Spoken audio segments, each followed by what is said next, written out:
Assalamualaikum warahmatullahi wabarakatuh. Waalaikumsalam. Selamat siang Bapak Ibu. Siang.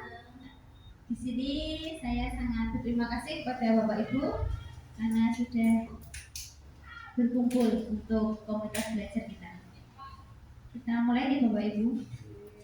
Yang terhormat kepada Bapak Kepala Sekolah SD Negeri Payunang, Bapak Supijo, SPD SDMAP. Kemudian yang saya hormati Bapak Ibu Guru SD Negeri Payunang. Salam sejahtera untuk kita semua. Bapak Ibu Guru, pertama-tama marilah kita panjatkan puji dan syukur atas kehadirat Allah Subhanahu wa taala yang mana pada pagi hari ini kita semua bisa berkumpul dalam komunitas belajar SD Negeri Payunang dalam keadaan sehat walafiat tanpa halangan sholat wa Salawat serta salam mari kita selalu curahkan kepada Nabi kita, Nabi Muhammad SAW. Semoga pada akhir kelak kita dapat syafaatnya. Bapak Ibu, pada kesempatan kali ini izinkan saya di sini untuk mendiseminasikan materi budaya positif. Ini merupakan materi hasil dari pelatihan yang saya ikuti. Kemudian saya mendapatkan tugas untuk menyampaikan ini di komunitas belajarnya di institusi masing-masing. Bapak Ibu, pada kesempatan kali ini modulnya bernama modul budaya positif. Kemudian sebelum kita beranjak ke modul, kita akan menjawab pertanyaan tematik di Bapak Ibu. Yang pertama, apakah nanti dijawab apakah Bapak Ibu setuju atau tidak? Nomor 1, Bapak Ibu, menurut Bapak Ibu, pemberian hukuman apakah bisa mendisiplinkan murid? Setuju atau tidak? Setuju. Oke. Yang kedua, menurut Bapak Ibu, setuju atau tidak? Pemberian hadiah, reward, penghargaan, apakah bisa meningkatkan prestasi siswa? Setuju. Yang setuju ada yang tidak. Kemudian, Bapak Ibu Guru, nomor 3, apakah guru harus bisa memberikan solusi terhadap permasalahan siswa? Yang memberikan solusi apakah harus guru? Setuju atau tidak? Tergantung permasalahannya. Oke, Bapak Ibu Guru. Di sini modul budaya positif merupakan nilai-nilai kebiasaan di sekolah, di mana kita sebagai seorang pendidik itu harus memberikan pelajaran yang berpihak pada murid. Kita di sekolahan bersama-sama untuk menciptakan apa? Lingkungan yang aman, nyaman, sehingga budaya positif itu bisa tercipta di sekolah. Jika budaya positif itu tercipta di sekolahan, maka siswa bisa menjadi pribadi yang kritis, mandiri, tangguh, dan bertanggung jawab. Di modul ini ada beberapa konsep penting. Ada 8 Bapak Ibu.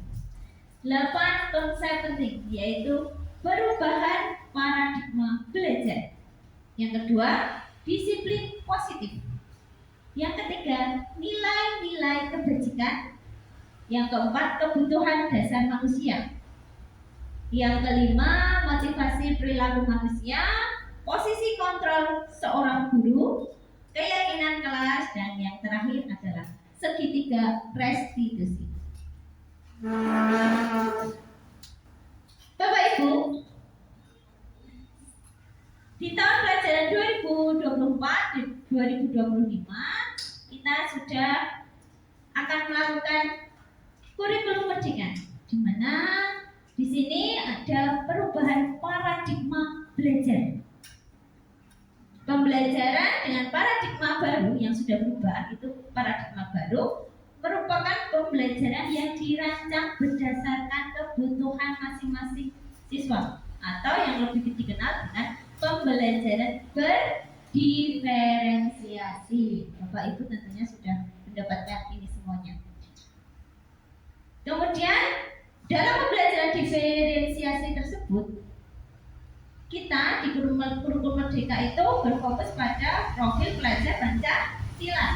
Yang apa tadi? Yang pertama, beriman, bertakwa, dan berakhlakul karimah, berkebinekaan global, bergotong royong, kreatif, bernalar kritis, mandiri. Itu semua namanya profil pelajar Pancasila. Di paradigma baru ini dibandingkan dengan yang dulu itu ada miskonsepsi, yaitu kesalahpahaman. Yang pertama, paradigma lama ilusinya guru bisa mengontrol murid. Apakah sekarang itu masih diyakini? Apakah seorang guru masih bisa mengontrol muridnya? Kemudian ilusi bahwa kritik dan membuat rasa bersalah mampu menguatkan karakter. Tidak. Kemudian ilusi bahwa semua penguatan positif atau bujukan penghargaan reward itu efektif dan bermanfaat.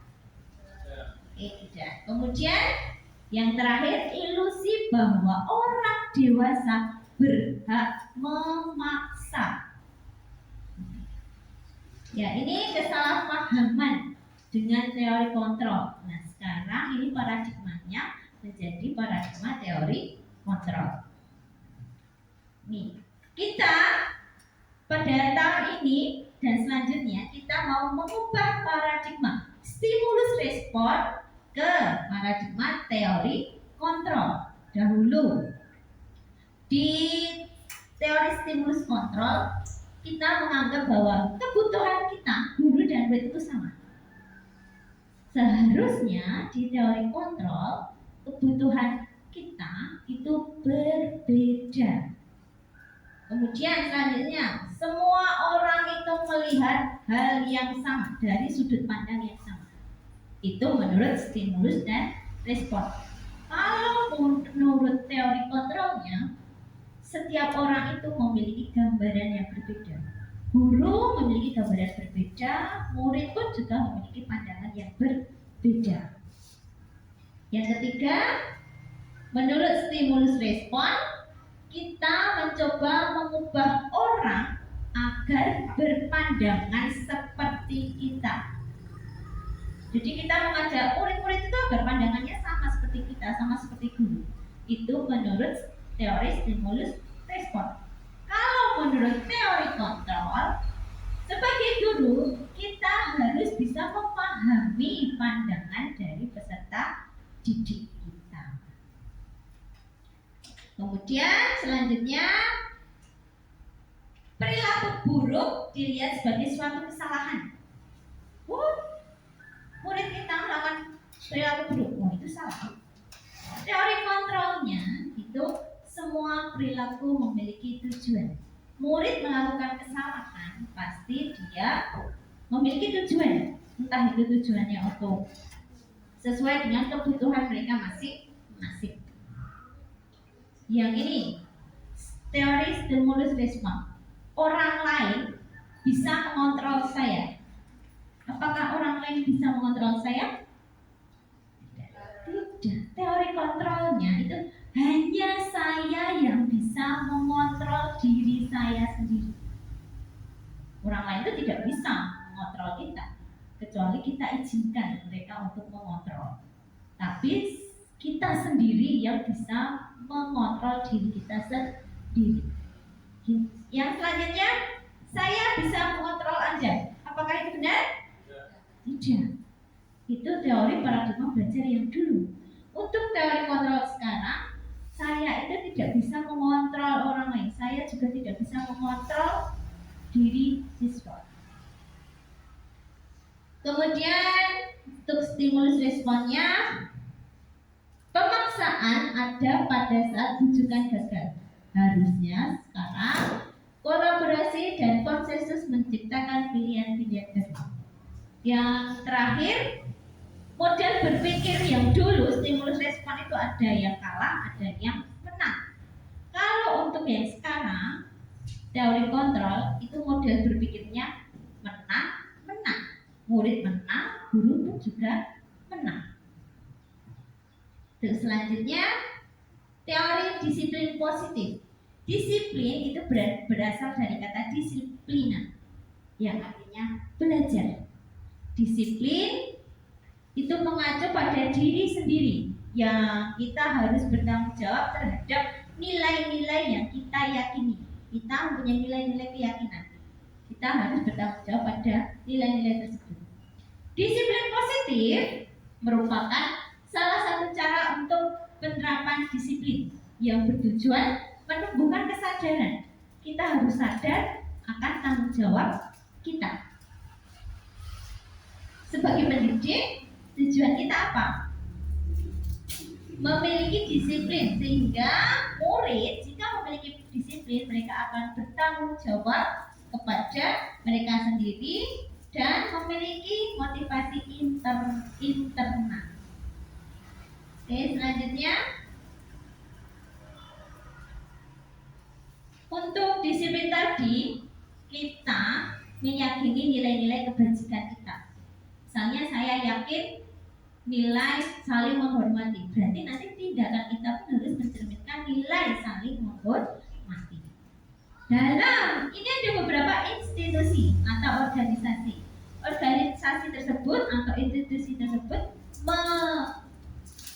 menyepakati nilai-nilai keyakinan. Nilai-nilai kebajikan yaitu nilai-nilai yang disepakati bersama. Terlepas dari itu sukunya yang berbeda, latar belakang agamanya berbeda, bahasanya berbeda, agamanya berbeda maupun latar belakangnya itu berbeda, tapi yang namanya nilai-nilai kebajikan itu pasti sama. Untuk profil pelajar Pancasila, nilai-nilai kebajikannya sudah yang 6 tadi: beriman, bertakwa, berakhlak karimah, berkebinekaan global, gotong royong, mandiri, kreatif, dan bernalar kritis. Sedangkan untuk IPO Primary Years Program ini adalah sekolah dasar internasional. Dia memiliki nilai-nilai kebajikannya seperti toleransi, rasa hormat, mandiri, integritas, menghargai, antusias, empati, keingintahuan, kreativitas, kerjasama, percaya diri, dan komitmen. Itu nilai-nilainya kebajikan yang mereka anggap. Untuk keterampilan hidup atau life skill, nilai-nilai kebajikannya dapat dipercaya, lurus hati, pendengar yang aktif, tidak merendahkan orang lain, dan memberikan yang terbaik dari dirinya. Bapak Ibu,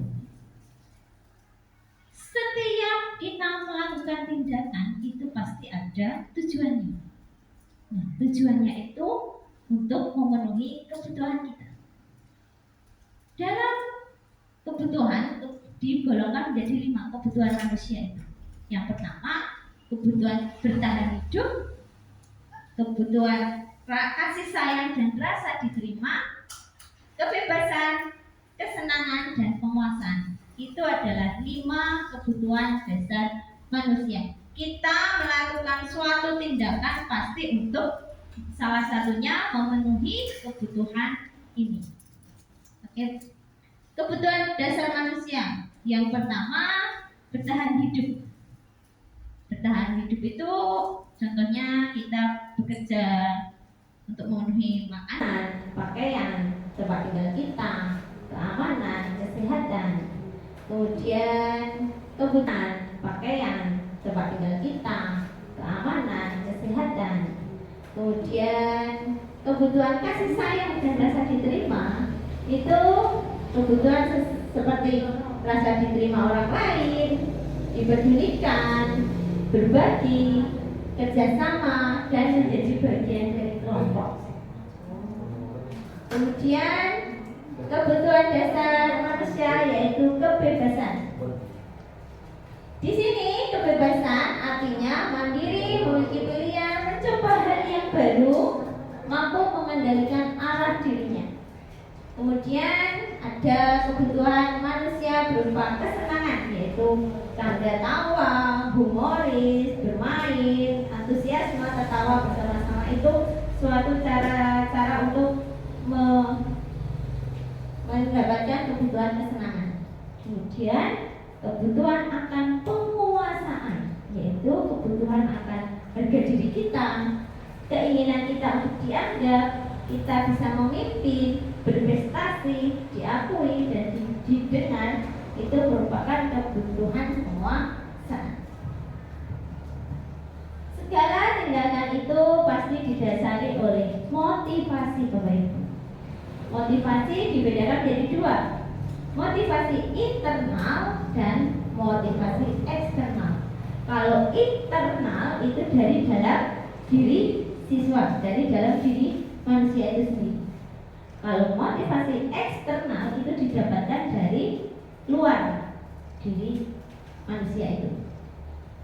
Motivasi perilaku manusia yang eksternal itu untuk menghindari ketidaknyamanan atau hukuman. Siswa berangkat sekolah, kalau dia memiliki motivasi eksternal, berarti dia itu disiplin karena apa? Karena tidak ingin mendapatkan hukuman. Itu motivasinya yang didapat dari eksternal, dari luar lingkungan. Dari dalam dirinya sendiri dia belum mendapatkannya. Kemudian untuk mendapatkan imbalan atau penghargaan dari orang lain, siswa berani bertanya karena ingin mendapatkan hadiah dari bu guru. Bu guru nanti siapa yang bisa menjawab, saya kasih hadiah. Siswa berani menjawab karena ingin hadiah, itu berarti dia motivasinya dari eksternal. Kalau motivasi dari eksternal itu tidak akan tidak akan bertahan lama. Jika bu guru tidak memberikan hadiah lagi, dia tidak akan melakukannya. Jadi yang kita tumbuhkan saat ini adalah motivasi internal dari diri siswanya dulu, untuk menjadi yang mereka inginkan dan menghargai diri sendiri dengan nilai-nilai yang dipercaya. Ini adalah tugas berat kita, Bapak Ibu, menumbuhkan motivasi internal dari dalam diri siswa. Terus selanjutnya ada 3 cara tadi, ada 3 macam, ada hukuman, konsekuensi, dan restitusi. Kalau hukuman itu menyebabkan siswanya menjadi tersakiti.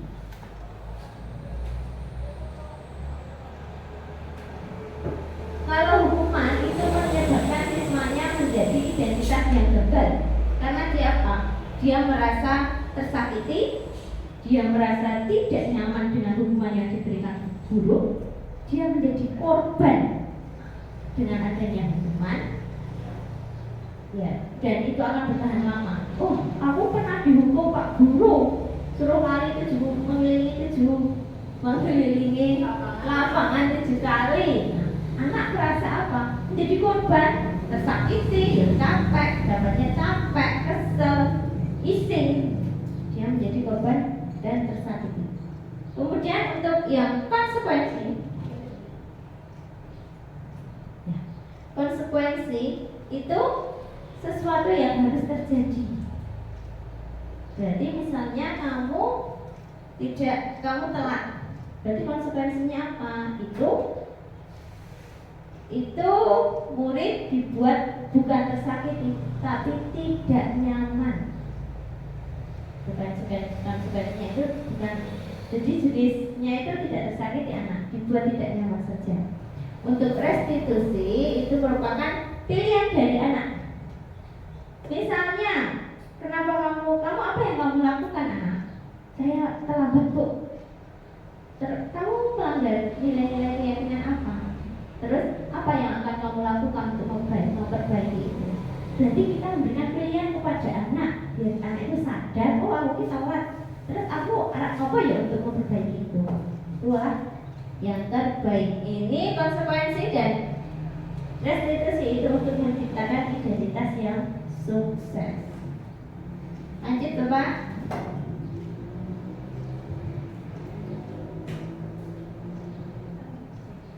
Lanjutkan. Nah, lanjutkan. Bapak Ibu,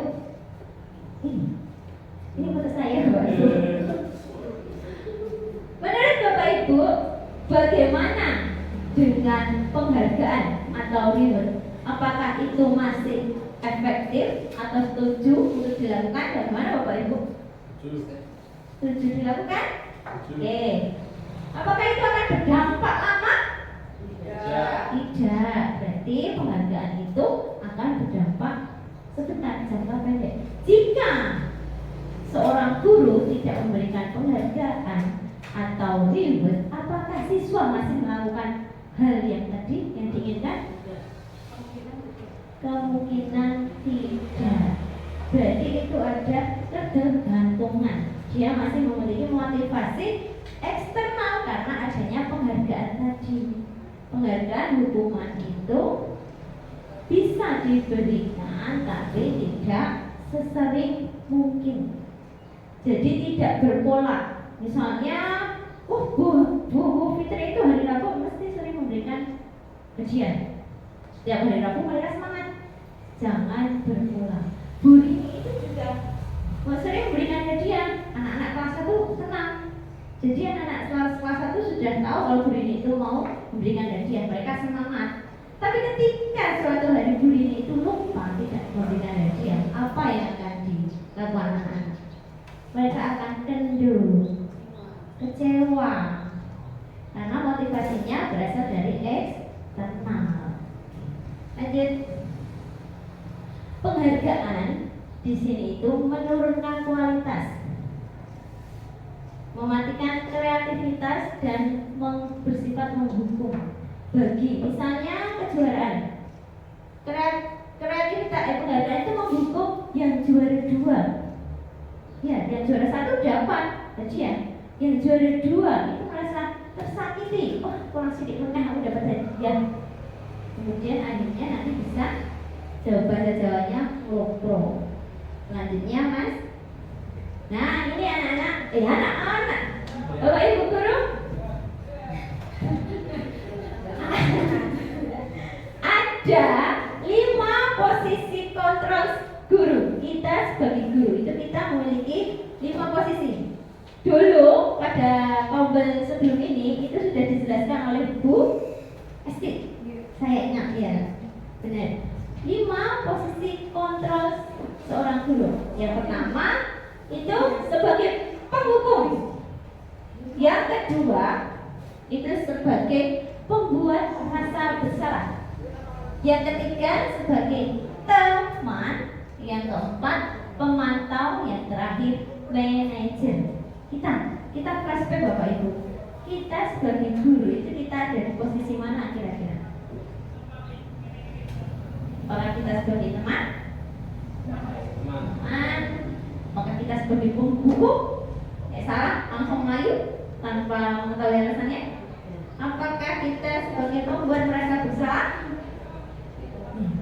Apakah kita memantau atau manajer? Ya ini Bapak Ibu, ini sebelum saya mendapatkan pendidikan ini, saya itu posisinya di nomor 1, 2 Bapak Ibu. Saya juga tidak sebagai teman. Saya seringnya memberikan hukuman pada murid. Kemudian saya juga sering membuat murid saya itu merasa bersalah. Itu posisi saya yang dulu. Jangan ditiru Bapak Ibu. Selanjutnya, sekarang setelah mendapatkan ini saya akan berubah menjadi lebih baik lagi. Sebagai penghukum dan membuat orang merasa bersalah, itu saya justru menghasilkan apa Bapak Ibu? Identitas yang gagal. Itu Bapak Ibu. Saya memiliki murid yang berkasus, kemudian saya pernah bilang pada anak, kalau kamu tidak berangkat, nanti kegiatan kita, rencana kita refreshing itu nunggu kamu.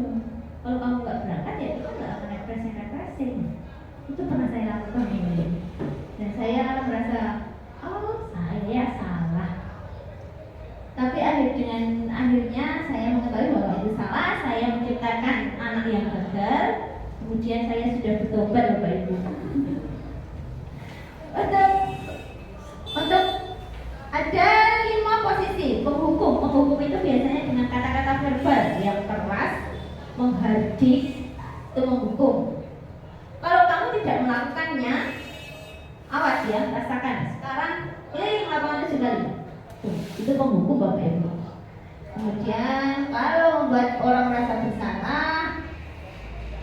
ibu kecewa dengan kamu, seharusnya bisa ini, tetapi kamu tidak berangkat, jadi kita tidak bisa melakukan itu membuat rasa bersalah. Kalau kita sebagai teman, ayolah nak, lakukan. Masa kamu tidak mau melakukannya? Ibu, saya mengalami kesalahan. Udah, besok lain kali jangan diulangi ya. Kita nggak memberikan apa-apa, kita cuma bersikap seperti teman. Untuk memantau, yaitu sesuai dengan peraturannya. Nah, kalau untuk bagi posisi manajer kita itu menggali dari diri siswa. Kamu melakukan apa? Kamu sadar tidak telah melanggar keyakinan kelas? Apa yang kamu langgar? Bagaimana kamu memperbaikinya? Jadi semuanya itu dari siswa yang menjawab.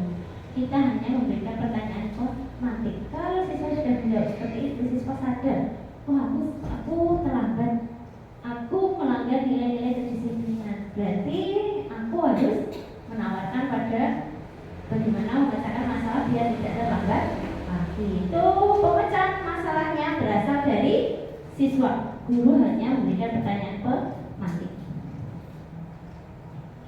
Oke, ternyata Bapak Ibu guru, posisi guru yang paling baik itu ada di posisi manajer. Jadi kita berusaha, untuk diri saya sendiri nih, berusaha untuk mengubah saya biar bisa menjadi posisi manajer yang nanti akan menciptakan identitas yang sukses, bukan identitas siswa yang gagal. Lanjut, materi kita tentang 5 posisi kontrol. Mari kita melihat video. Jadi video tentang 5 posisi kontrol dalam restitusi. Monggo di. Salam bahagia Ibu dan Bapak guru hebat. Dalam penerapan disiplin positif restitusi, salah satu program yang dikembangkan adalah 5 posisi kontrol. 5 posisi kontrol dalam restitusi adalah proses perjalanan seorang pendidik agar dapat mengenali dirinya. Pada video kali ini, kita akan membahas tentang 5 posisi kontrol yang dikembangkan oleh Diane Gossen dan contoh penerapannya. Ini adalah 5 posisi kontrol oleh 5 posisi kontrol itu adalah 1. Posisi penghukum. 2. Posisi pembuat merasa bersalah.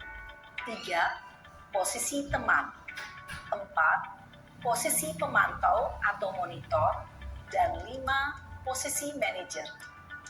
Untuk lebih memahami kelima posisi tersebut, mari kita saksikan kasus Naren yang terlambat hadir 20 menit di sekolah dan melihat bagaimana kelima posisi kontrol dalam menghadapi masalah tersebut. Dan kita mau melihat bagaimana penerapan 5 posisi kontrol dalam satu kasus.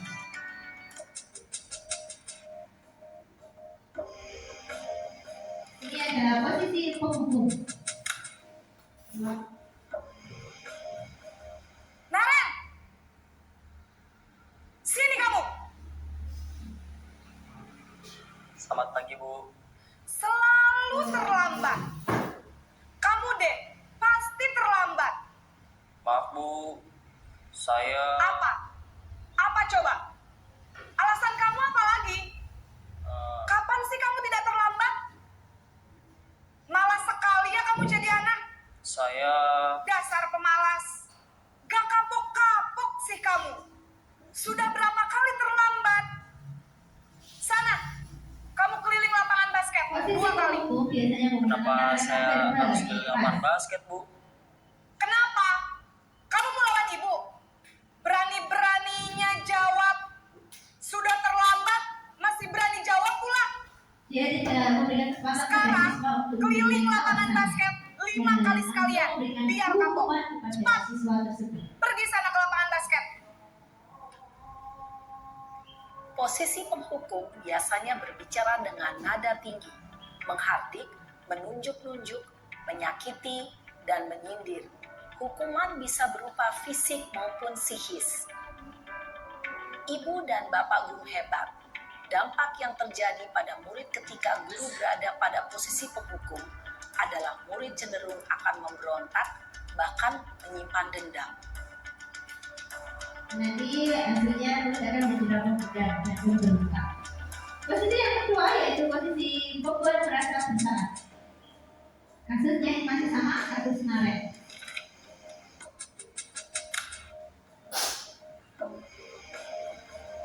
Naren,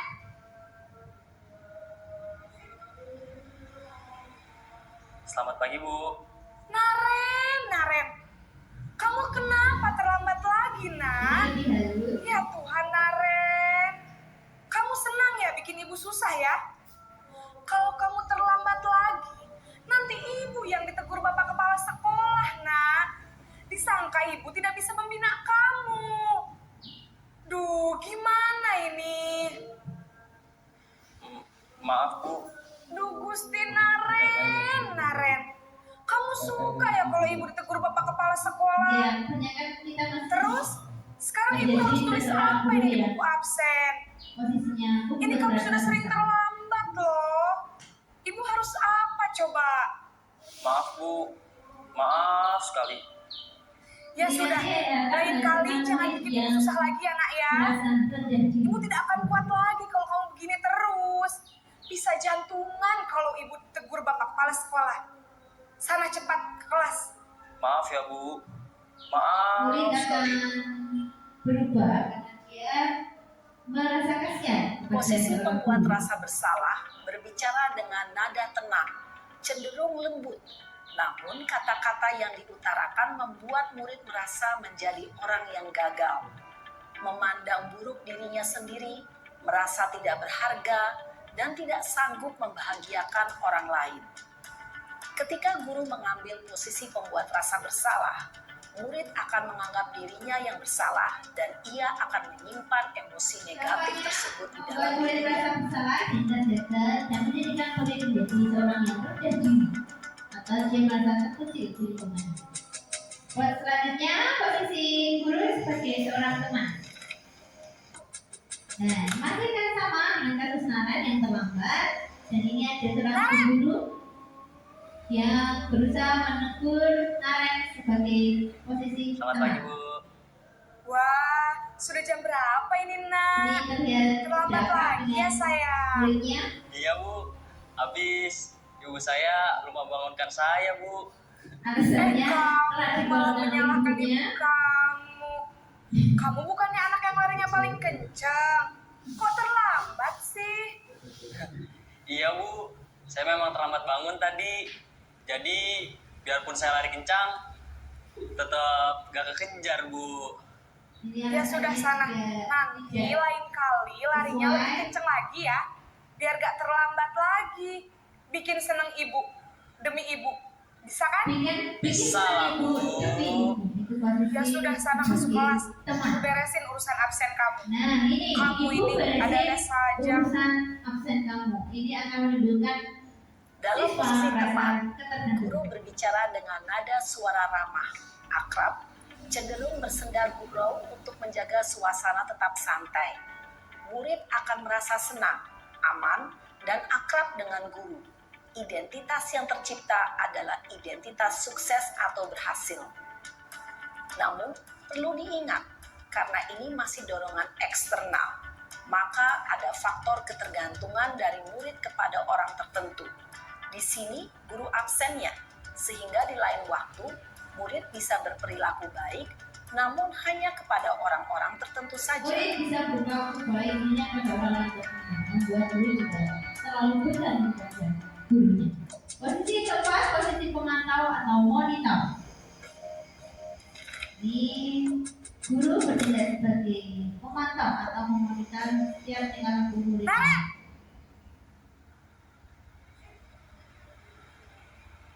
Selamat pagi, Bu. Naren, apa peraturan sekolah kita tentang jam berapa kita harus Ya, masuk sekolah? beliau Nak? menanyakan tentang peraturannya. Kita harus di sekolah jam 7, Bu. Murid Iya betul, menjawabnya, sekarang sudah jam 7.20. Naren sudah tahu konsekuensinya jika terlambat hadir. menanyakan Paham, Bu. konsekuensi jika telah Saya terjadi. harus tinggal kelas pas jam istirahat selama 20 menit. Ya benar, konsekuensinya demikian. Jadi nanti jam 9.30 pas istirahat, kamu harus tinggal di kelas, kerjakan tugas tambahan untuk ketertinggalan kamu, ya. Baik, Bu. Guru sesuai dengan peraturan dan konsekuensi. Posisi pemantau mengandalkan penghitungan atau data untuk mengontrol murid. Guru mengarahkan murid berdasarkan peraturan dan konsekuensi. Seorang pemantau menunjukkan bahasa tubuh dan ekspresi wajah yang datar dan cenderung formal. Posisi manajer. Posisi guru sebagai manajer.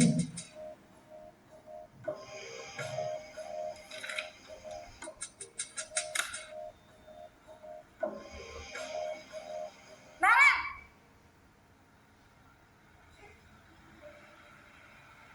Selamat pagi, Bu. Selamat pagi, Naren. Maaf, Bu. Saya terlambat. Iya, sekolah masuknya jam 7, sekarang sudah jam 7.20. Jadi sekarang bagaimana ini, Naren? Maaf, Bu. Saya lupa setel alarm saya semalam. Baiklah, menurut kamu, keyakinan sekolah yang mana yang perlu kamu Guru tingkatkan? memberikan pertanyaan, keyakinan sekolah mana? yang Menghargai perlu diri ditingkatkan? sendiri dan Siswa menjawab orang lain menghargai mungkin, Bu. diri sendiri dan Setuju. orang lain. Dia Jadi, sudah apakah mengetahui Naren keyakinannya. meyakini prinsip saling menghormati tersebut? Iya, Bu. Saya meyakininya. Apakah Naren bersedia memperbaiki masalah keterlambatan ini? Bersedia, Bu. Bagaimana kamu akan perbaiki masalah keterlambatan ini? Guru menanyakan bagaimana Saya akan caranya coba untuk tidak lupa memperbaiki menyetel alarm saya, Bu.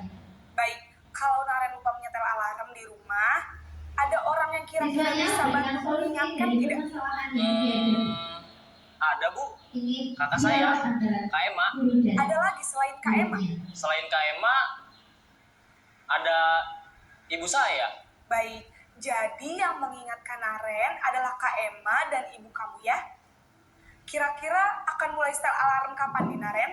Setelah pulang sekolah, akan segera saya Dia lakukan. juga Baik, menanyakan jadi tentang Naren akan kepastiannya setel untuk alarm memperbaiki untuk kesalahannya. bangun besok pagi dan akan diingatkan oleh kakak dan ibunda Naren ya. Ada lagi yang mungkin perlu dilakukan, Naren? Agar tidak terlambat bangun lagi. Tidak ada, Bu. Baik, Naren. Terima kasih untuk kerjasama kamu. Sekarang kamu perlu kembali ke kelas untuk belajar. Baik, Bu. Terima kasih. Ini adalah posisi manajer. Posisi manajer adalah posisi kontrol yang disarankan untuk membimbing murid Suara memiliki manajer sikap netral, disiplin tidak yang positif, emosional, tidak terlalu yaitu lambat dan murid yang tidak mandiri, bernada dingin. bertanggung Ini jawab, bisa dan dapat menciptakan memecahkan identitas masalah. yang Tujuan positif dari atau posisi benar. ini adalah Guru agar membimbing murid dapat muridnya untuk merefleksi memecahkan atas masalah tindakannya. secara mandiri. Guru akan dengan tulus memberikan Memberikan pertanyaan-pertanyaan pertanyaan yang bermakna, bermakna, sehingga dapatnya murid bisa dapat mandiri, belajar dari kesalahannya dan belajar mencari dari sebuah kesalahannya, solusi dan untuk dapat menyelesaikannya. menyelesaikan masalah yang dihadapi. Ibu dan Bapak guru hebat, setelah mengamati adegan kelima posisi kontrol tadi, kira-kira posisi mana yang paling ideal? Posisi mana yang dapat Posisi menunjang mana yang motivasi dapat menunjang intrinsik? motivasi intrinsik Ya, murid? tentu posisi manajer. Itu apa, Bapak Posisi Ibu? ini memang posisi ideal yang ingin dituju setiap pendidik. Pada posisi inilah, guru dapat menerapkan disiplin positif yang berpihak pada murid, yang memerdekakan murid. Perjalanan seorang pendidik tentunya tidak mudah untuk sampai pada posisi seorang manajer. Namun, tujuan kita pasti, yaitu menciptakan murid-murid yang mandiri, merdeka, dan bertanggung jawab. Semoga penggambaran 5 posisi kontrol yang telah diperlihatkan ini dapat menjadi ajang refleksi bagi kita semua, agar dapat terus mengasah dan menerapkan disiplin positif yang memerdekakan murid. Mari terus berlatih dan bersemangat. Selamat menerapkan. Salam dan bahagia Ibu dan Bapak guru hebat. Posisi yang paling ideal adalah posisi manajer. Tentu Bapak Ibu tidak mudah kita untuk bisa menjadi posisi tersebut. Kita perlu belajar dan bertindak secara bijaksana. Ibu, saya mau tanya. Contoh penerapan 5 posisi kontrol guru. Kasusnya, siswa tidak memakai atribut lengkap saat upacara. Dalam nomor 1 itu hormat pada bendera selama 1 jam. Berarti ini guru ada di posisi mana? Penghukum. Ya, terus Bu. Nomor 1 itu hormat pada bendera selama 1 jam. Berarti guru ada di posisi penghukum. Lalu yang nomor 2, berapa kali ibu harus memberitahukan kamu selalu saja mengecewakan ibu? Berarti dia ada di posisi pembuat merasa bersalah. Kamu selalu mengecewakan ibu. Berarti siswanya merasa, oh ini salah. Dia malah, oh iya salah. Dia nanti menjadi orang yang rendah diri. Kemudian yang nomor 3, ayo dong ikuti aturan sekolah. Tolong bantu ibu ya sekali ini. Ya sudah, tidak apa-apa. Lain kali jangan berbuat seperti ini lagi ya. Guru kalau memberikan pernyataan seperti itu, berarti guru ada di posisi mana? Teman. Ya, sebagai teman. Sebagai teman. Kemudian yang nomor 4, kamu sudah melanggar peraturan sekolah. Kamu tahu konsekuensinya? Tahu Pak. Setelah upacara nanti kamu beli atribut ke koperasi dan jangan diulangi lagi. Dia ada di posisi mana Bapak Ibu guru? Pemantau. Dia memberikan solusinya. Bukan solusi itu diberikan dari guru, bukan dari siswanya. Berarti dia masih bersifat memantau. Untuk yang terakhir, apakah kamu tahu kesalahanmu nak? Kira-kira bagaimana kamu memperbaikinya? Ini berarti guru ada di posisi apa? Manajer. Alhamdulillah Bapak Ibu sudah bisa membedakan posisi 1, 2, 3, 4, 5 dari posisi kontrol guru. Ini ada pertanyaan lagi Bapak Ibu. Saya kecewa sekali dengan kamu. Membuat merasa bersalah lagi. Lanjut. Kamu tidak pernah benar melakukannya. Kamu tidak pernah benar melakukannya. Yang merasa bersalah ada jawaban lagi? Hukuman. Lanjut. Apa rencanamu untuk menyelesaikan masalah ini? Manajer. Jadi dia tanya pada siswanya. Siswanya jawab sendiri. Ayolah lakukan demi Bapak Ibu. Sebagai teman. Bapak Ibu, ini biasanya kita lakukan ini materi selanjutnya, keyakinan kelas. Ini akan kita buat di awal tahun semester. Bapak Ibu sebagai wali kelas nantinya akan membuat keyakinan kelas. Sekarang saya mau mencoba bertanya, mengapa Bapak Ibu itu dinamakan keyakinan kelas? Atau bukan peraturan kelas? Mengapa keyakinan kelas? Mengapa bukan peraturan kelas? Adakah yang bisa menjawab? Oke. Kalau yang namanya keyakinan kelas itu berarti yang benar-benar mereka yakini. Tapi kalau peraturan kelas itu hanya mengikuti serangkaian peraturan.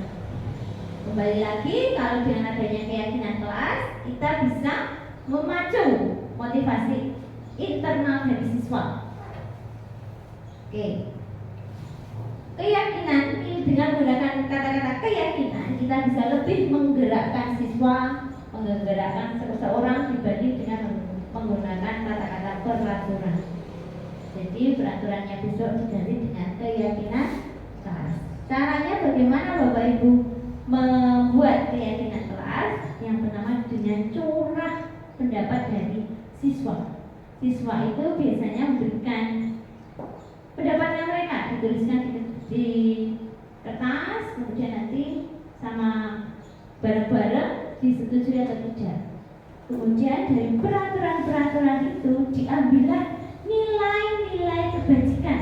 Misalnya peraturannya seperti ini: dilarang berangkat sekolah terlambat, harus diubah dengan kata positif. Kata positifnya menjadi apa, teman-teman, Bapak Ibu? Datang tepat waktu. Berarti itu nilainya apa? Nilainya ketujuh itu bajikannya disiplin. Jadi nanti kita setuju nilai-nilai bajikan kelas apa? Nilai keyakinan kelas Bapak anak-anak disiplin. Berarti anak-anak sudah tangan di sini disiplin. Disiplin itu contohnya berangkat sekolah tepat waktu.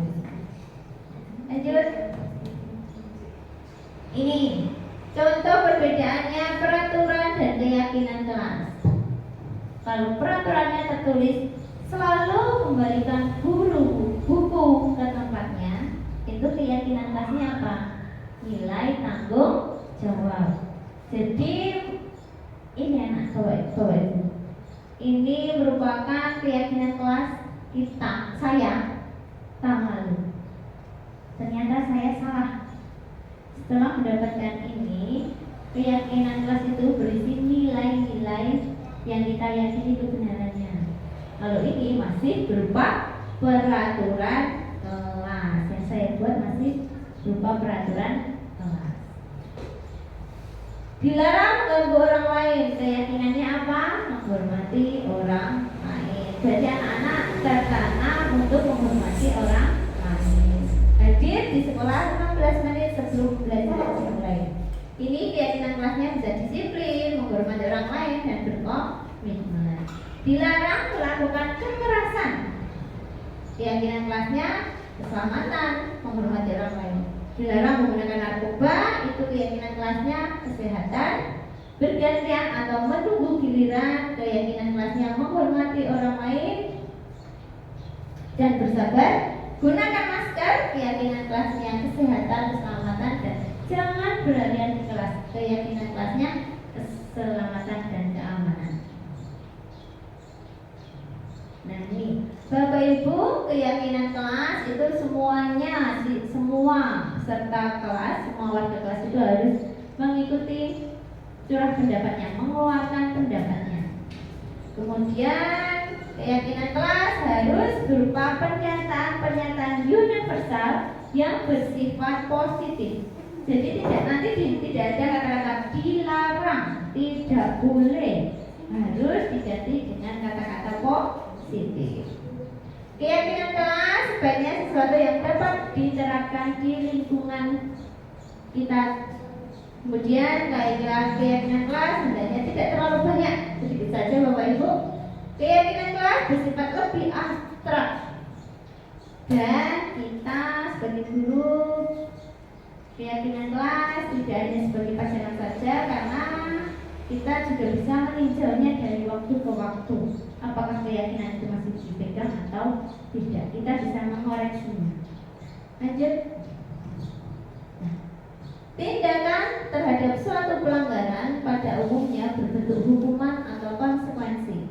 Namun dalam budaya positif dikenal dengan restitusi. Tidak ada hukuman atau konsekuensi, tapi namanya restitusi. Oke.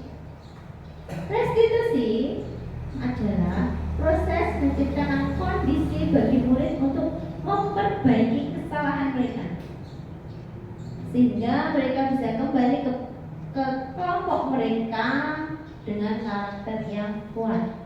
Anak-anak pasti di anak SD itu kalau mereka melakukan kesalahan, anak-anak yang lain bisa saja mengucilkan mereka. Tapi dengan adanya restitusi ini diharapkan siswa nanti bisa bergabung lagi dengan kelompoknya mereka tanpa ada rasa dikucilkan. Restitusi juga merupakan proses kolaboratif yang mengajarkan murid untuk mencari solusi. Jadi di sini yang mencari solusi siapa? Muridnya sendiri. Untuk masalah mereka dan membantu mereka berpikir tentang orang seperti apa yang mereka inginkan. Nah, itu tujuannya seperti apa toh? Kenapa kamu melakukan ini? Nah, bagaimana cara memperbaikinya biar bisa menjadi orang yang kamu inginkan? Lanjut. Ciri-ciri restitusi. Yang pertama, bukan untuk menebus kesalahan, namun untuk belajar dari kesalahan. Kita semua itu pernah melakukan kesalahan. Kesalahan itu wajar. Tetapi bagaimana kita belajar dari kesalahan itu? Kemudian kita ciri-cirinya bisa memperbaiki hukuman. Siswanya nanti yang melakukan kesalahan bisa kembali ke kelompoknya dengan karakter yang lebih kuat. Kemudian restitusi ini bukan bersifat paksa. Ini merupakan pilihan atau tawaran. Restitusi menuntut untuk melihat ke dalam dirinya sendiri dan mencari kebutuhan dasar yang mendasari tindakan. Kemudian restitusi adalah cara yang paling baik berfokus pada karakter bukan tindakan. Dan restitusi berfokus pada solusi. Restitusi mengembalikan murid yang berbuat salah pada kelompoknya. Dalam restitusi ini, dalam menyelesaikan masalah kita sekarang dianjurkan untuk melakukan segitiga restitusi. Itu ada 3 tahapan, Bapak Ibu. Segitiga restitusi adalah suatu proses dialog yang dijalankan oleh guru sama murid yang dapat menghasilkan murid yang mandiri dan bertanggung jawab. Tahapannya yang pertama menstabilkan identitas, yang kedua validasi tindakan yang salah, dan yang ketiga menanyakan keyakinan.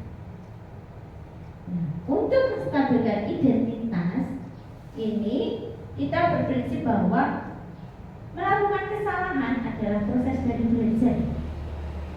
Biasanya dalam kita berdiskusi dengan murid, guru yang melakukan menstabilkan identitas menyebutkan pernyataan yang seperti ini. Berbuat salah itu wajar. Tidak ada manusia yang sempurna. Bapak Ibu juga pernah melakukan itu. Saat ini, Ibu itu tidak mau mencari yang salah, tapi Ibu ingin mencari solusi dari permasalahan ini. Kamu berhak merasa begitu. Jadi nanti anak-anak menjawabnya juga, oh, aku itu melakukan kesalahan itu ya wajar. Dia posisinya sudah stabil. Dari melakukan kesalahan kita harus stabilkan anak itu dulu. Nah, kalau sudah anak itu sudah stabil, baru kita tanya lebih lanjut. Tahapan yang kedua yaitu validasi tindakan yang salah. Dalam validasi ini itu berprinsip setiap perilaku itu berupaya untuk memenuhi kebutuhannya. Jadi siswa yang melakukan kesalahan itu dia itu ingin memenuhi kebutuhannya apa? Misalnya ada siswa yang melakukan kesalahan, dia itu di kantin tidak jujur, dia tidak bayar di kantin. Berarti dia memenuhi kebutuhan apa Bapak Ibu? Kebutuhan hidupnya, yaitu berupa dia bertahan untuk hidup karena dia lapar. Kemudian dia itu ramai di kelas. Dia itu melawan ramai karena apa? Untuk memenuhi kebutuhan apa? Mungkin dia ingin senang, mungkin dia di kelas ingin bebas, belajar dengan bebas. Seperti itu. Biasanya seorang guru dalam tahapan ini memberikan pernyataan, kamu pasti punya alasan mengapa melakukan hal itu. Misalnya contoh kasusnya dia tidak membayar di kantin. Kalau ibu gurunya setelah menstabilkan identitas bertanya, kamu pasti punya alasan mengapa kamu tidak jujur di kantin. Iya Bu, karena saya lapar. Dia ingin memenuhi kebutuhan bertahan hidup.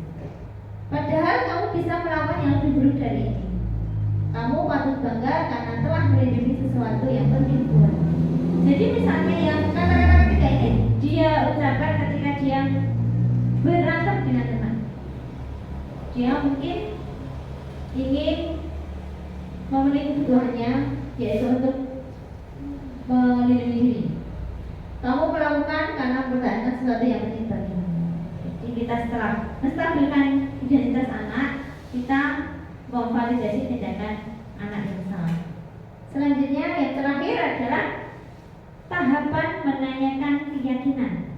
Tahapan ini berprinsip pada teori kontrol, bahwa pada dasarnya kita termotivasi secara intrinsik.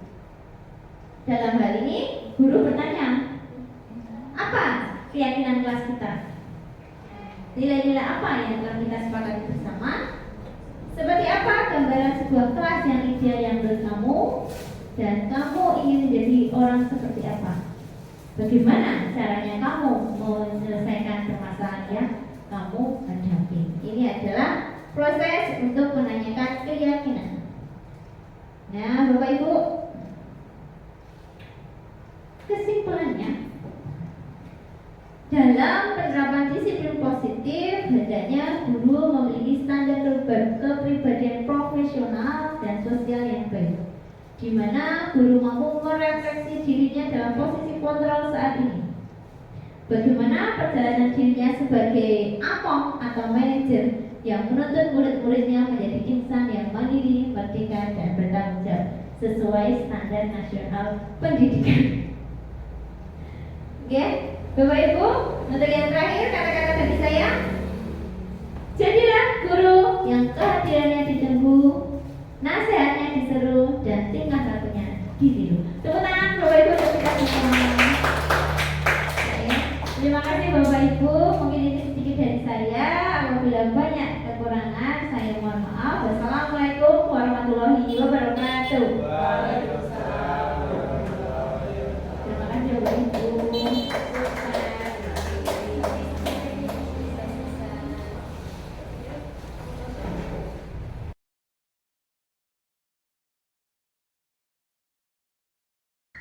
Hari ini agenda kita adalah membuat keyakinan masing-masing. Nanti dari keyakinan masing-masing jadi keyakinan kelas 6. Oke? Anak-anak, kemarin Ibu sudah memberikan tugas kalian untuk menuliskan apa yang ingin kalian inginkan di kelas ini. Oke? Sudah menuliskan anak-anak? Oke, setelah kalian menuliskan, silakan nanti ditempel di papan tulis. Sebelum menempel, dibacakan dulu di depan. Jelas? Oke, siapa yang berani untuk maju duluan untuk membacakan apa yang dituliskan? Oke, siapa? Jom, angkat tangan. Kalau tidak, berarti kita memakai permainan. Ini nanti bergerak dari sana, sini kembali ke sini, bergerak. Kalau mandek, berarti itu yang maju. Jelas? Oke. Sambil latihan nyanyi lagu hingga terpujilah, oke? 1, 2, 3.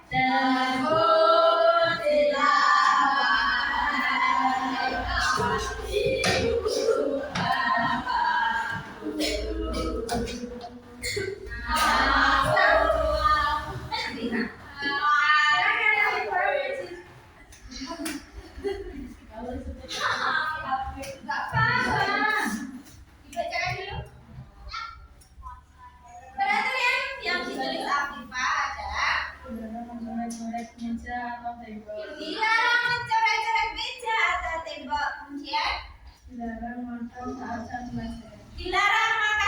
jam pelajaran. Silakan ditempel aktifnya. Di sini, Gip.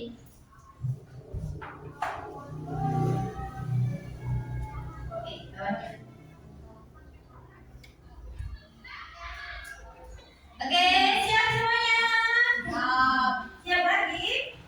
Ya. Oke. Ayo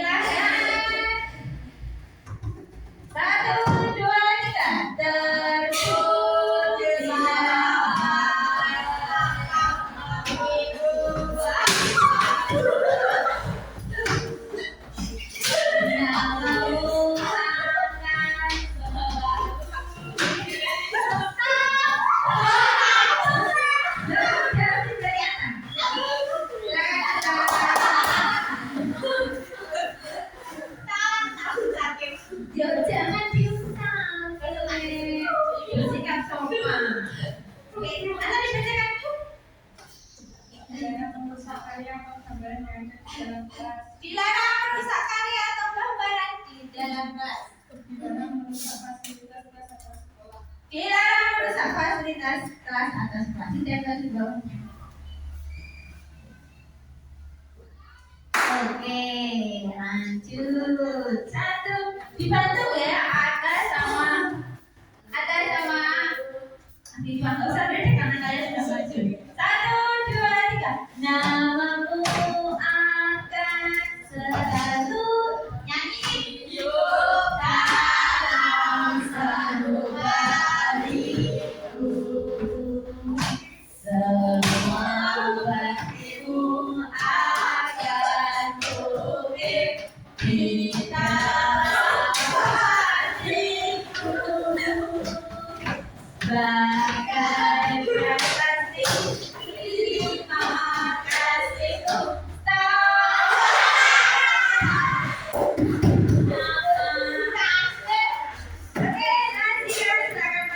Nanti itu pakai maju. Tinggal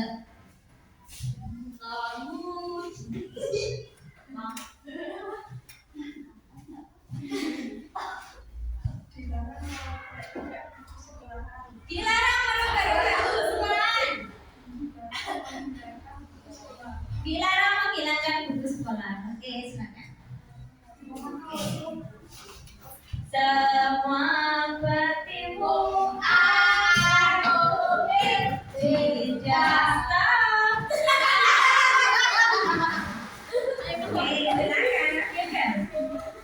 Dibaca dulu ya. Dilarang mencolek.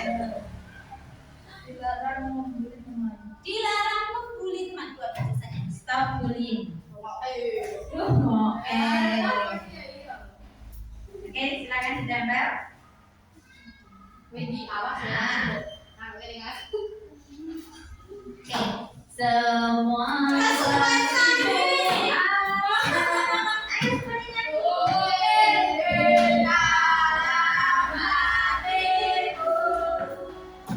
sebagai prasasti terima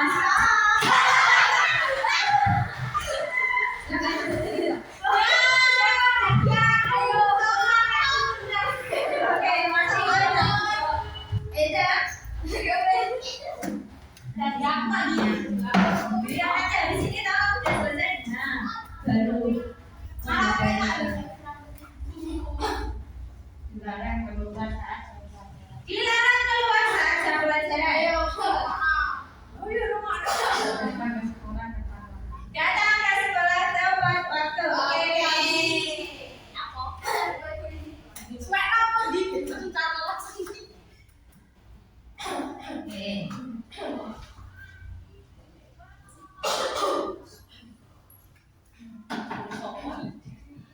Oke, semua baktimu akan kuukir di dalam hatiku sebagai rasa sinopti.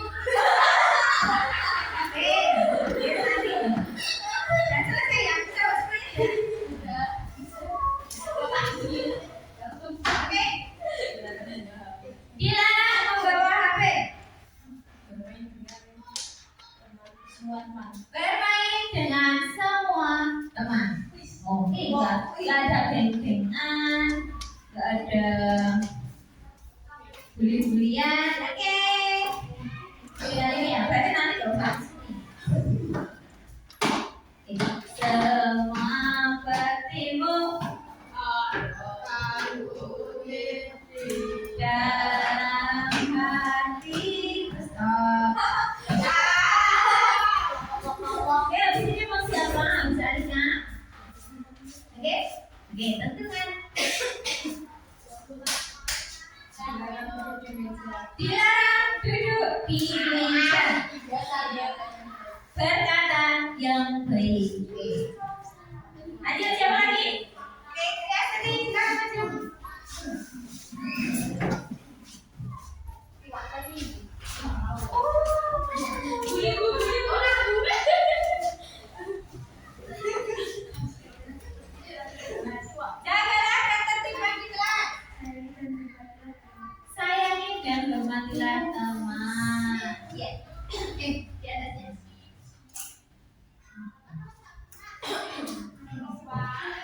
Oke, silakan. Nah, tidak. Di atasnya ini. Karena setiap tambah juga. Memperhatikan guru saat belajar. Buang sampah pada tempatnya. Oke. Terakhir, nomor 9.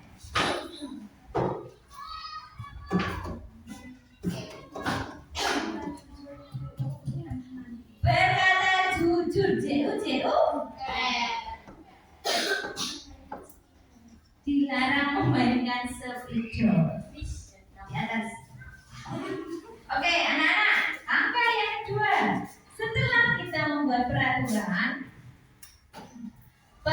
itu harus pernah dijelaskan harus positif. Kata-katanya positif. Tidak boleh ada kata-kata dilarang. Tidak boleh ada kata-kata tidak boleh. Jadi harus positif. Kita lihat siapa ya nanti yang positif atau belum ya. Nomor 1, berkata jujur terhadap guru dan teman. Sudah positif belum? Ya. Oke. Ini sudah positif. Dilarang memainkan spidol. Sudah positif atau belum? Belum. Diubah menjadi apa? Tidak boleh. Juga belum positif itu. Tidak ada kata-kata tidak boleh. Dilarang memainkan spidol. Gak apa-apa. Khusus saja. Memainkan spidol tidak diperbolehkan. Tidak boleh. Harus ada kata-kata positif. Siapa yang buat? Dilarang memainkan spidol. Berarti PPK. Gimana? Jangan itu juga merupakan kata tidak juga. Jangan ada kata tidak dilarang, jangan. Berarti dilarang memainkan spidol. Itu spidolnya siapa? Spidol kalian atau spidol guru? Guru. Apakah ada yang menggunakan itu? Dilarang memainkan spidol. Berarti kalian di sini maksudnya untuk apa? Halo? Tidak boleh ya, tidak boleh karena itu bukan milik kalian. Berarti ini apa? Menggunakan fasilitas sekolah dengan baik. Bukan mikir. Menggunakan fasilitas sekolah dengan baik. Oke. Kemudian yang ketiga, buang sampah pada tempatnya. Sudah positif. Memperhatikan guru saat pelajaran. Sudah positif. Oke. Jagalah ketertiban kelas. Sudah. Sayangi dan hormati teman. Sudah. Dilarang makan saat jam pelajaran. Positif atau belum? Belum. Diubah menjadi apa? Jangan makan di kelas. Boleh. Apa?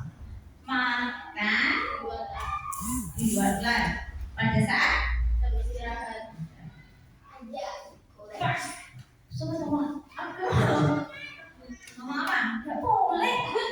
Dilarang berkata kasar atau kotor tadi. Berarti dilarang makan saat jam pelajaran. Istirahat pada waktunya. Lanjut bawahnya. Dilarang mencoret-coret tembok atau meja. Yang positif belum? Belum. Berarti itu seperti nomor 2. Dibaca apa? Ya, tembok, meja itu juga fasilitas toh ya. Menggunakan fasilitas sekolah dengan benar. Ya ini apa? Ibu tanya fasilitas sekolah itu apa aja? Spidol, meja, kursi. Kalian harus menggunakannya dengan baik. Kemudian dilarang merusak fasilitas kelas atau sekolah. Udah positif belum? Sama ya? Nah ini sama. Dilarang merusak karya gambar yang ada di kelas. Sama? Sama. Dilarang menghilangkan buku sekolah. Sama, menggunakan fasilitas sekolah dengan baik.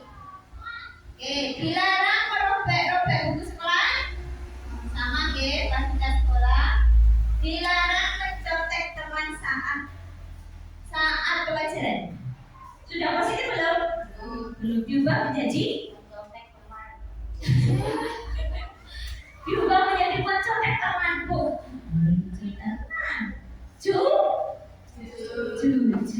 Jujur dalam mengerjakan tugas.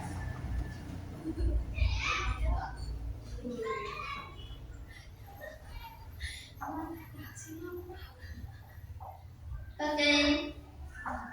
Dilarang membuli teman. Membuli teman. Sudah positif belum? Belum. Positifnya apa? Stopnya positifnya apa? Stop membuli. Itu stop itu kata-katanya jangan. Masih negatif.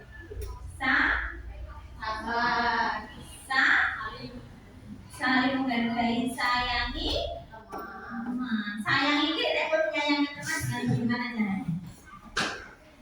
Jangan tidak dilarang ya hari.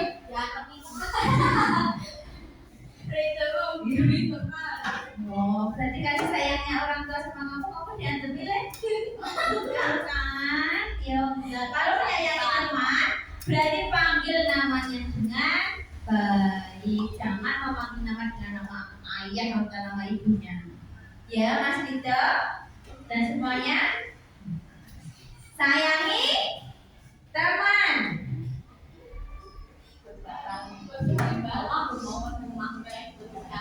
Lanjut. Dilarang keluar saat jam pelajaran. Berarti ya, kalian apa? Apa? Ya. Dilarang keluar saat pelajaran. Datang ke tempat waktu ini dijadikan satu ya. Dan hadir tepat waktu. Lanjut. Bermain dengan semua teman sudah positif? Dilarang membawa HP? Tidak. Ini biasa tidak ada yang membawa HP, tidak tahu? Tidak. Dilarang membawa HP. Atau gini, menggunakan HP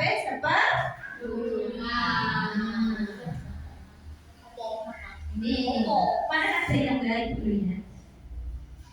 Orang tua kalian? Nilainya anak saya tidak bagus. Dia kebanyakan main HP. Buat saya. Tenang nih, sabar ya. Itu buat koleksi kalian. Yang selanjutnya dilarang duduk di meja. Belum positif, pintar. Positifnya apa? Bertindak sopan santun. Ini juga berkata yang baik, ini bertindak sopan santun. Ini buat bekal kalian ya. Kalau di dulu nanti di SMP juga kalian harus seperti ini. Oke. Ini sudah positif. Halo, ini sudah positif.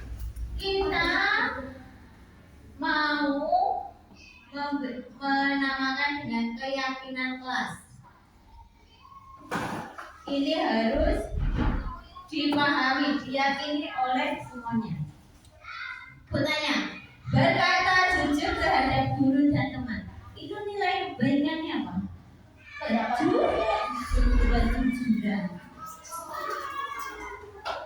Kejujuran. Selanjutnya, menggunakan fasilitas dengan baik. Itu apa? Nilai baiknya. Menggunakan fasilitas dengan baik itu apa? Apakah sopan santun? Apakah kedisiplinan. Apa? Ya, boleh.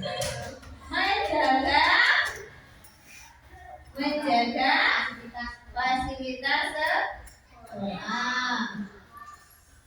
Ini dari Mas Yoga ini, Mas ambil idenya. Terus buang sampah pada tempatnya. Nilainya apa? Kebersihan. Terus memperhatikan guru saat pelajaran. Fokus. Misalnya kalau Mbak Kavi menjelaskan di sini, terus kalian bermain di situ. Apakah itu sopan? Berarti nilainya apa? Sopan. Santun. Sopan. Lanjut.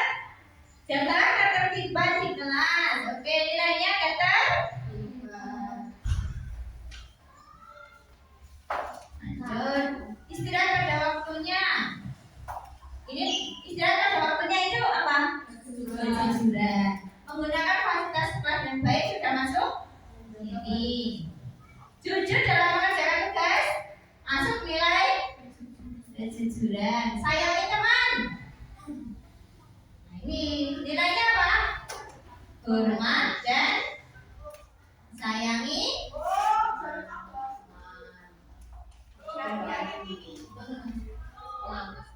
hadir tepat waktu. Nilainya apa? Kedisiplinan. Menggunakan HP sepenuhnya. Kejujuran. Bertindak sopan santun. Oke, kita baca dulu ya anak-anak. Keyakinan kelasnya apa? Ya, setelah kita sepakati. Kejujuran. Menjaga fasilitas sekolah. Kebersihan. Sopan santun. Ketertiban. Hormat dan sayangi. Kemudian yang terakhir, ini adalah nilai-nilai yang kalian sayangkan. Ibu tanya, ini kasus ya. Perhatikan ibu, orang tunjuk. Ibu tanya, misalnya ada murid kelas 6 itu jajan di kantin. Habis 5.000. Terus dia bayar pada Mbak Emma 3.000. Apakah dia sudah melanggar nilai keyakinan? Sudah. Nilai apa kira-kira? Kejujuran. Jelas? Ibu nek bayar nilai Pak Mama harus jujur juga. Selanjutnya, jika ada siswa yang berangkat sekolah jam 7:30, berarti dia telah melanggar keyakinan kelas apa? Kedisiplinan. Jelas? Misalnya ada teman kita, saking akrabnya kita makin teman kita bukan namanya, tapi nama ibunya, dan nama bapaknya, saking akrabnya itu sudah melanggar belum? Ya, itu masuk pelanggaran. Nilai apa yang dilanggar? Ada nilai sopan santun dilanggar, ada nilai hormat dan sayangi. Adakah pertanyaan anak-anak? Dan sudah jelas semuanya? Ini nanti diperbaiki, kemudian nanti ditempel lagi. Oke, anak-anak? Ibu cukupkan untuk membuat keyakinan kelas pada hari ini. Ucapan terima kasih. Akhir kata, wassalamualaikum warahmatullahi wabarakatuh.